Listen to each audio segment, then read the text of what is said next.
Welcome back to the studio, or not really the studio this time. Welcome back to our channel. You take the man out of the studio, but you can't take the studio out of the man. My name is Jaco. I've been in the trade for over 30 years, the Maya behind the camera, and what we do is we bring these videos once a week. We're not telling you how to make jewelry, but this is a little clip into our world. This week's video, we're going to be speaking about this particular ring. This is the style that she wanted. Now, every time we make something like this, we don't claim it to be our style. We just tip our hat, as I would say, to the design, and we incorporate what the customers provided, which in this case was family diamonds, family stones, previous pieces of jewelry that she's gathered over the years, and we've created one ring that houses all of these elements.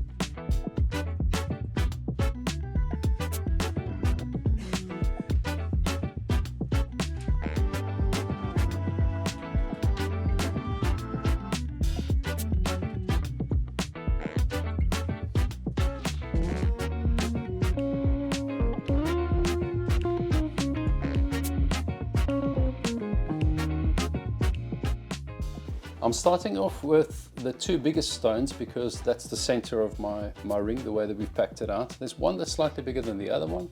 What I'm going to try and do is I'm going to bring these two stones together and create one centerpiece. So I don't want to separate these two stones. They're going to be too dominant by themselves.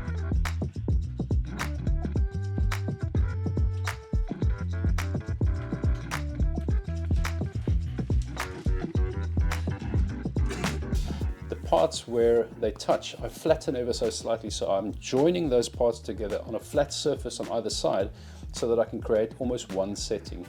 I'm always keeping in mind that I've got to keep my angles correct from this side to that side, pointing towards the center, and I'm filing it away, soldering it together. Now I'm making a full platinum band to mount that on, and I've discussed this in, I think it was 2 videos ago, where we do a little sacrificial band. I make the entire band so to set the stones, and then thereafter I can look at it and see how far I want to go down, cut it off, but by that time I've got the exact diameter for the finger.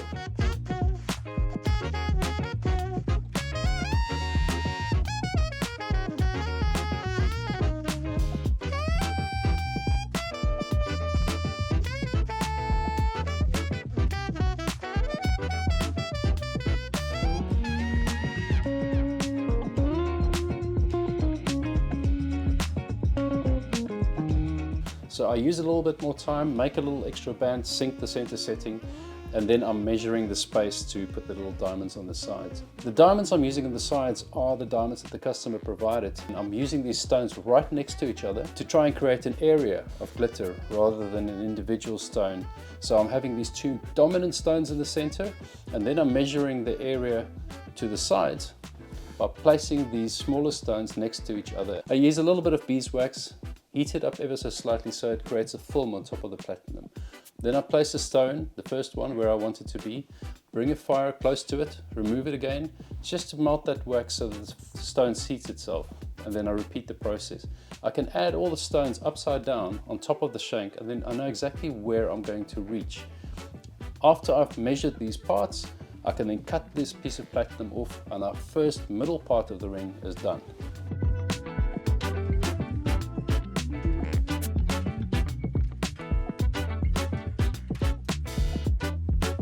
But before I move over and do the yellow gold part of that, I'm going to move over to the platinum pieces, the rest of the platinum, because as I said, we were working with platinum. So while I'm busy with the platinum on the desk, I'm going to do all the little platinum parts, put that aside, and then bring the 18 karat gold onto the desk. The platinum parts I'm making are going to be settings, round settings, to create the look that we're looking for this particular style of ring. The smallish stones that I'm using on the side of the center stone, I've got another size which is only fractionally bigger. So I'm amplifying the little settings by making them a little thicker so that when I've put them onto the ring itself, they'll have a bigger visual impact. However, the internal diameter is still smaller than the diamond's diameter, so I'm effectively amplifying the smaller stones to look slightly bigger. We're going to use all the tricks to get the design to do exactly what we wanted to do, and this is one of them.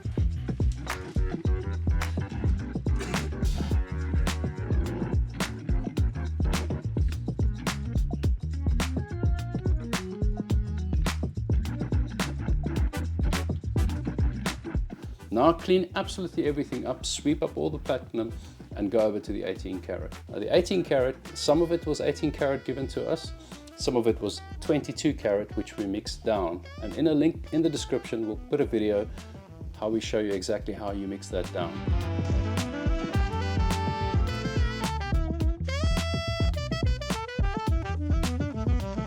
We have the measurements for the platinum ring because we've already measured how thick it must be to accommodate the diamonds that were given to us. We have to match the same thickness and width for the 18 karat. So I'm following through to get to the same point with the 18 karat, but I'm making one long strip. All three of the rings are going to be in 18 karat with these platinum accents on top of them, so we need them to be exactly the same. By making one strip, make sure that I have the same dimensions on all of them. The only thing that I'm going to be doing different, I typically go half a size bigger on the side bands, and that's only because the wider a ring goes, you have to consider that it's taking up all this real estate on your finger. If you keep it exactly on the same size, it almost feels tighter than the actual size you're going for. So by keeping the middle ring on the right finger size and the other ones on the side rings slightly bigger, you'll get the same sensation as the right size.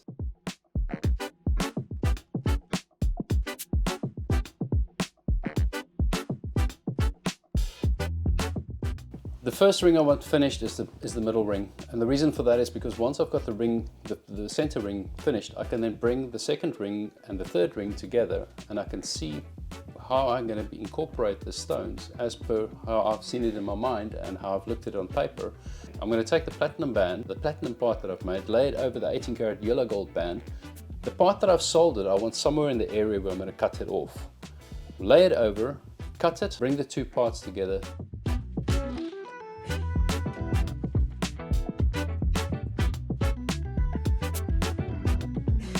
Once I've done this, it becomes a sort of a stencil or a guide to build the next ones.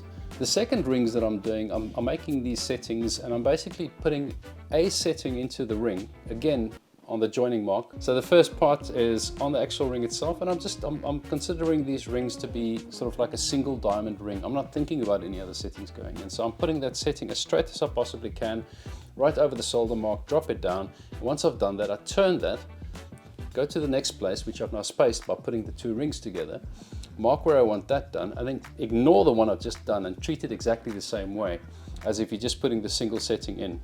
The settings will always be pointing straight towards the bottom, and that's the way the balance is kept in this kind of ring.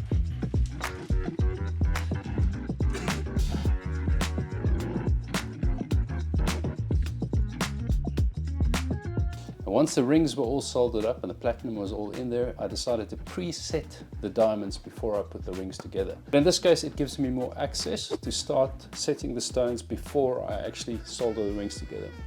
Once the rings are together, I've got all kinds of limitations on clamping, on getting access to these stones, so I preset the stones. You can't do that with all stones. Diamonds, they handle the heat pretty well, and I'm quite comfortable with soldering with the diamonds in. You do need to know what you're doing because diamonds can burn, and especially in platinum, so don't just go crazy. And once the stones are preset, I clean the sides, making sure where I can't get in once it's soldered is clean, and then from there onwards I stack them together exactly how I want them, and I start soldering them at the bottom.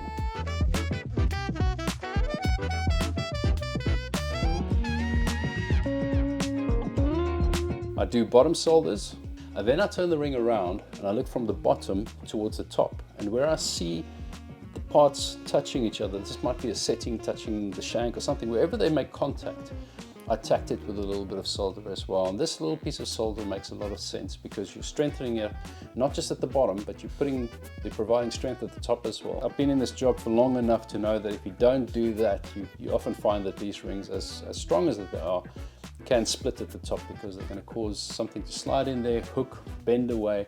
We've done a lot of repairs on these, and what I'm talking about is not visual. You don't see it. It doesn't look like you've soldered it from the top, but it is secure at the top.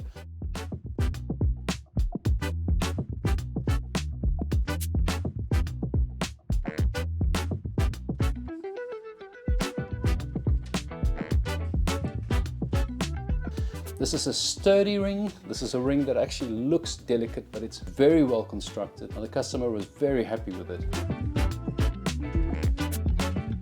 Thank you very much for watching the video to the end. We wouldn't be here if it wasn't for your support. So please like, subscribe, bell icon, you know the deal. We will see you next week.